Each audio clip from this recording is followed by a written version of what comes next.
What's going on YouTube? JT here, and welcome back to another edition of my DC comic book reviews. And in today's video, we're going to be talking about Teen Titans issue number 36. Now, the most significant thing about this issue is we finally, for the first time in this entire new Teen Titans run by Adam Glass, we get to see what the other looks like. I guess the next issue we're going to find out is identity.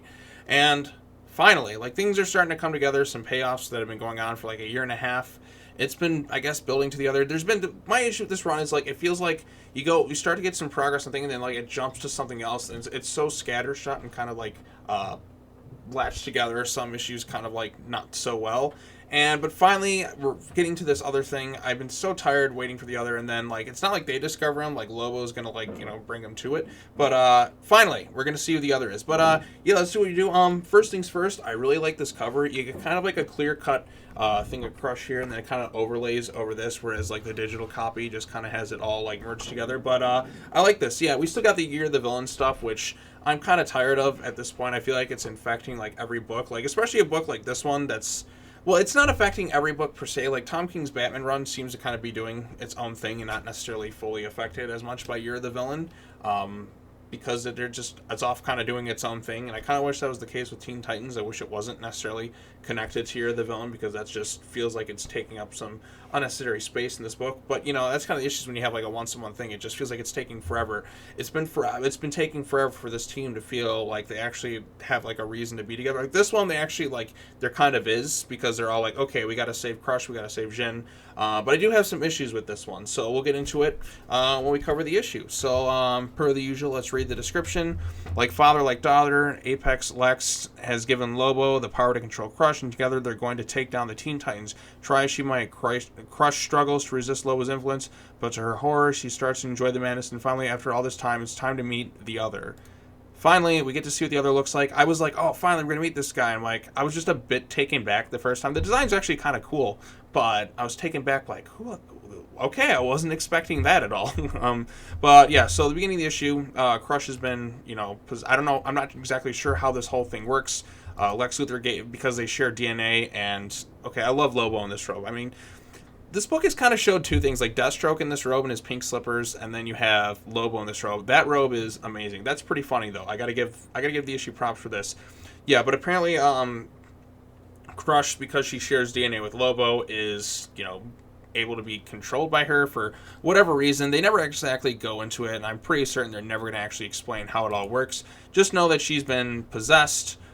She's doing her thing. We also have some stuff with the Teen Titans dealing with the fallout of Roundhouse and Jin. Jin's trapped in the ring. Robin's trying to figure this thing out. Roundhouse and Kid Flash, again, why he went after everyone else instead of just Robin is beyond me. He's this is part of my plan. I had to do this thing. Emiko even shows up here in a second. You can see Robin's doing this thing, and he's going to find out about Elias, Jin's brother. So that ought to be interesting. The artwork, for the most part, is pretty nice in this issue, too. Although, Damian's face, God, what are they doing to his face? I don't like how they're drawing his face. It just looks off and kind of weird to me. But yeah, so again, they're dealing with the fallout. They're actually having a little bit of conversations with each other, and then obviously they got to go find Crush, and then Crush, in essence, just kind of takes them down altogether, and then we finally get the big reveal of who the other is, assuming this thing's going to load. Again, full spoilers. I feel like I can't cover. Lobo captures them, and then we finally meet the other. There he is. Was not expecting this design per se, although I do have some problems here. For instance, okay, Lobo, he was supposed to bring in these three Teen Titans. Is he not concerned about gathering the other two, Roundhouse, Jin? He just kind of forgot about them. He knew there was other ones there. Why isn't he doing anything? And once again, Damian's face just looks off and weird. The artwork, everything else, all the other artwork is fine. It's just Damian's weird looking face that kind of is throwing me off. But this is the other. He kind of reminds me a bit of the Boogeyman from WWE. He's got his little staff here with the markings. He's got this. Is this just a costume he wears? He's got his little nails here. I'm curious to finally see who the other is. We've been building up to this guy since the beginning, and I was not expecting this design, but I must say I do like this design. I was just kind of thrown off because they're finally building up, and I read guided views, so I'm not spoiled with the page. I'm okay, who's the other? What is he going to look like? And that's the other. Such a strange, bizarre design. I'm super taken back by, like, I'm like, who is this guy? How did he get into power?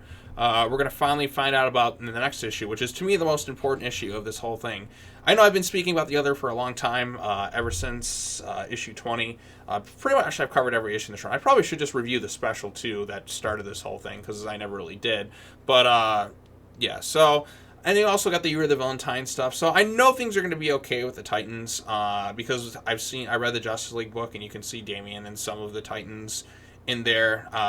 Not sure how the timeline or continuity of DC Comics is right now. It's all so mapped, like, all over the place that I'm just kind of taken back by it all.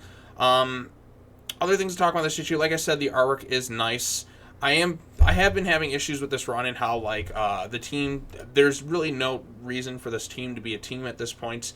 Considering how the previous Teen Titans team got along much better. Granted, some more of them were friends, but this current team with Damian, there's so much dislike amongst each other that I wonder, why even bother at this point? What is keeping them together? I guess the other mission? Like when this mission's all done, are they going to become friends? Are they going to grow close together? They're all kind of set up for all their various own, like, redemption arcs, but I feel like the redemption arc has been played out quite a bit. With Damian's character, his character's regressed a lot, and he's kind of suffered a lot in this run. Emiko Queen's obviously suffered a lot in this run. Those two have suffered the most. Wallace West is just kind of there. He's never really been one of my favorite characters. I know he was kind of like a means to replace OG Wally West. I feel like he would be better received if he didn't share the same name and the same mantle as the original Wally West. I think he was his own character. He would have been better suited. But part of me kind of wishes that instead of him on the team, we would have got, like, Wally's kids. I know they're doing something with Flash Forward, but I think that Giant Irie would have been better, or John Kent or Maya Ducard on this team. But we got to get the new characters in. Roundhouse, he was seeming more interesting, but his plans, like, really didn't make too much sense. I can understand his revenge against Robin. I don't understand why he would attack his other teammates, but, like, it just doesn't feel right, the way he's going after them, and, like, why wouldn't he just confront Robin in the first place? I really don't. I guess he's not thinking clearly. Again, we got the Year of the Villain thing here, but we also have, like, the symbol of doom going off. You got Crush doing her things. Crush is the one who, like, despite her hard exterior, has kind of gotten, like, I feel like out of the three new characters, she's probably the most interesting at this point, just to see what she's kind of go through. There's definitely a lot more sympathy and, like, remorse in her actions. Roundhouse is kind of doing his own thing. Jin is off in her ring, and I'm certain they're going to go after her brother Elias to try and get her out, and I'm sure it's going to be costing a big price. Probably, what am I going to assume? Somebody's going to give up something. I'd assume it's probably going to be Damian. He's going to probably give up his own life for hers or something. However that's going to work. I don't know, because Damian's in the other books. He's in Legion of Superheroes. I don't see him getting killed off because he's, like, a vital factor in some of these other books, but and it seems like none of the other books seem to really, like, reference Teen Titans, unless you're Deathstroke, but like the Tom King's Batman run doesn't seem to reference this one. Bendis's books don't seem to reference really much of the other stuff that's going on. It seems to kind of forget continuity. Again, continuity, I don't understand, like, where things are taking place and such, but yeah, in terms of this issue, it's nice to see the team actually kind of working together. Like, these three are the only, these two are the only ones who were kind of on a team, but Damian fired him. That's another, and then her and him kind of got along beforehand. They were setting them up to be something, but they kind of just forgot about it. But again, another issue I have: are we going to find out why she did what she did? I don't know, but yeah, their main concern is saving Crush from all this. They're not exactly sure what's going on. Crush is like, she hates the fact that Lobo is controlling her. She hates her father. Now that she's finally seen him, she's being controlled by him. And, like, you actually feel some... It's kind of like what was going on with Jin with the whole, like, ring controlling things, but now they're doing it with Crush, which is a neat idea. And I think Crush... I like kind of what they're doing with Crush here in this thing. Like, I'm going to see how she gets out of it. Maybe Roundhouse... They're going to probably do the Roundhouse redemption thing where he saves everybody. The whole arc, I'm sure, will end with him forgiving Robin, but like I said, it's taking a really long time for this book to kind of get going. I still understand why this team's a team, like, even at this point. Like, I get, like, they're like, okay, we got to save everybody, we got to try and do the right thing here, but, like, in terms of just the team just disdain for, like, each other, they don't get along at all. It's not like they're being forced to it. They can leave on their own free will. And that's just because of the... I know I brought this up a ton of times in these videos. Just when the other team broke up, I never got a good explanation as to why. We never even saw it happen off panel. But like this current team has had way more disdain for each other. Like they've gotten on each other's nerves. They've been way more backstabbing and all that other stuff with this current team versus the previous team. Like I still can't fathom why that previous team did what they did, and I still don't understand how Damien's on this current path or whatever. I get it. They like new writers, Justice League No Justice, kind of broke the universe. Like new writers came in, they were going to do their own takes, and they just used it as kind of a cheap excuse. Never saw the other teams break up. I know I'm going to keep bringing this up. I don't know what happened to Aqualad. I don't even know if she's in the Aquaman books. Never really saw that. I still don't know what happened to Goliath, Damien's thing. Because again, this is all in the same run. This is issue 36, and it's kind of forgotten the previous run altogether, which is a shame. But yeah, so if I have any other issues with it, again, it's nice to see them, I guess, kind of coming together, but it feels a little bit too late. Like, this has been taking a really, really long time. We've had like 20 issues with this team at this point, if you count the crossovers, and they still don't feel like a full, like, well-rounded team. And like, it's taking way too long to get to that point. They really don't seem to like each other at all. Again, I know that's just kind of my issues with this whole team in general. There's no sense of, there really is no sense of respect with each other. There's no sense of like them getting along anymore. It's just, they don't feel like a team. They really don't feel like a team that should be together. They really have just been like, it's just constantly something else is thrown at them. They never get the chance to really sit down and talk with each other. There hasn't really been that. Like, it's always like something kind of gets thrown in the way. Something gets kind of thrown in the way. But hopefully after this other nonsense just kind of ends, we move past that. I know Jin will probably come back. I would actually like to see some new members join the team as well. Maybe John Kent. I know he's doing the Legion of Superhero stuff, but man, John Kent on this, I would have loved to have seen John Kent on the Teen Titans with Damien. Kind of like a little Super Sons thing. You know what?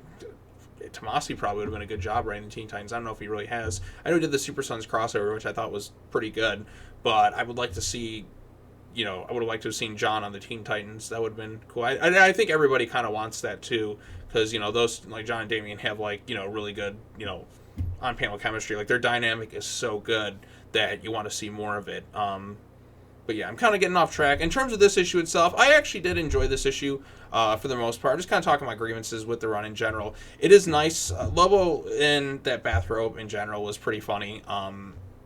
Lobo just in general is pretty cool. And I'm glad that she crushes kind of met her father, and like they're just kind of seeing like things like I'm not sure how this whole arc's gonna go. But the best thing about this whole thing is we're finally meeting the other. It's taken so long. I don't understand the other's motivations, but I am excited to finally figure out who this dude's identity is. It's all been super vague. I was not expecting this design. Again, this kind of looks like just some crazy outfit there. I don't know if it probably might not end up being Jin's brother Elias, but next month we're going to find out, and it should be fun. I got Teen Titans, I got Deathstroke coming up, but other things positive, like, Bernard Chang's artwork, I gotta give props, like his artwork for the most part is really good. It's always just when you see Damien's face that it feels kind of off to me. But yeah. Overall consensus, I did like this issue overall. It went by super quick. There is a lot going on in this one. We had the Crush angle, we had the stuff with the other, and then we had the stuff with Roundhouse. It's just my overall just displeasure with how kind of this team is at this point. I'm kind of missing, like, these aren't very likable heroes. As much as I am a fan of some of these characters, I feel like the whole run in general hasn't really done a good job for them. At least the new characters, you can kind of do whatever you want because, like, Adam Glass, created these characters. So he's able to do, like, the way he writes them, and then, like, that's the characters right there, like, his creations. But for the other three, especially Damien, especially Emiko, those two have gotten it, like, the worst in this run. And again, it feels like everyone's going to get their own little redemption arcs, but again, it just feels like kind of rinse and repeat with, like, Damien's character and I guess a little bit of Emiko's character, especially Damien, because every time a new writer comes in, they regress him and they do kind of the redemption arc, and then when the next writer comes over, they pretty much forget all the lessons that he's learned and just start all over. And that, to me, is very frustrating. So hopefully after this run, hopefully he grows and we get this redemption thing out of the way again. I think the run would have been better if it was like him developing as a leader, instead of this whole like secret prisoner, like Suicide Squad. These teens are more like villains type run. I'm kind of edgelord out edgelorded out, I guess, a bit by some of this run. We get past it, we get more of the hopeful and optimism that, you know, I feel like belongs in a Teen Titans book. Because this is, I know they're going in a different direction with this one, but it's time to bring back a little bit of that classic Teen Titans vibe. I think it's time. So, yeah, that's my opinion on this book, opinion on this run. I do recommend checking out this issue. Again, I know I kind of skimmed through it like I always kind of do. If you can, pick up this cover. I really like the way it's kind of laid over like that. This is probably like my favorite. My favorite cover, I think, is that one. I don't know which issue. I can't remember which issue, but it was like that really purple leak type cover. I thought that looked really cool. But I do like the clear cover over this. I think I really like how it overlays over this. And it kind of gives it like just the way it's kind of laid out like that. It's like, oh, you got Crush here, Crush there, Crush here, Crush there. And all kind of perfectly lays out over this. So, yeah, it's a pretty good thing. Also, I don't know why Jin's on the cover. She's not even in the fucking issue. Again, I don't really like. There's some nice cover art, but sometimes things get misleading, kind of annoy me. So, yeah.